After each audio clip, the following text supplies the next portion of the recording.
scrubs have always been an issue at every hospital that I've ever worked at around the country. And we ordered scrubs in October of 19, and we received them in January of 21. And part of that was due to the pandemic, but the other part was that they had mismade them and did some other things.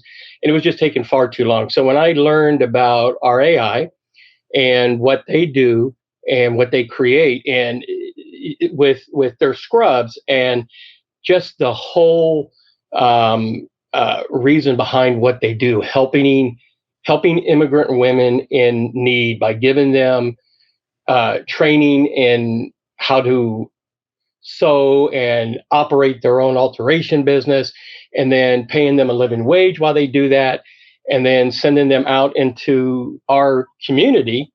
And it just was a great partnership idea. So the idea of sewing custom scrubs came about with the hope that it can also help meet the challenges the department was facing with supply chain issues.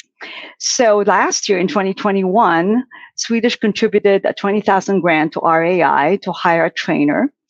And this fund was to teach about 6 artisan women to learn how to make scrubs.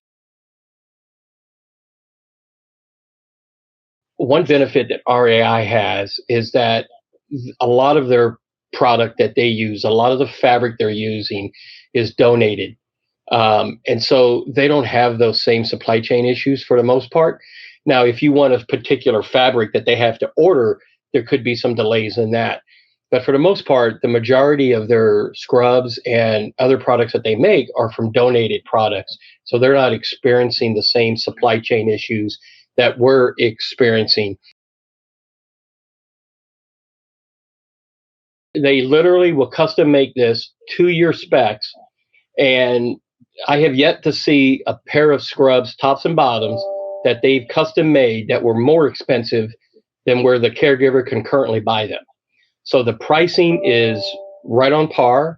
And in addition, our caregivers are helping RAI to fund their mission of helping immigrant women in need. And so it's a great partnership, and our caregivers benefit from it, and so does RAI and the women that they help.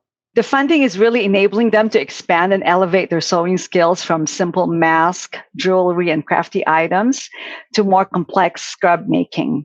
Swedish's social procurement of scrubs is very innovative and forward-thinking, especially at this time of supply chain uncertainty. Refugee and immigrant women also have the highest unemployment rate with the greatest financial distress. And by investing in them, Swedish is really giving them a beacon of hope to become financially independent while relying on domestic production when overseas production can be uncertain. And I just really want to add on a quote from one of the artisan women. She says, "I've gotten to the point where I can start paying it forward. I now use the money I make to support other refugee families the way my family was supported over 10 years ago." One thing I learned about RAI was a lot of these women that they're helping, their husbands were Lyft and Uber drivers. And the pandemic hits and their business went down. It just tanked because of, people couldn't get out. And so they were really hurting. And RAI pays them a living wage. So that supplemented their income, and that kept their families going. And so RAI is not just helping immigrant women, but they're helping families in the community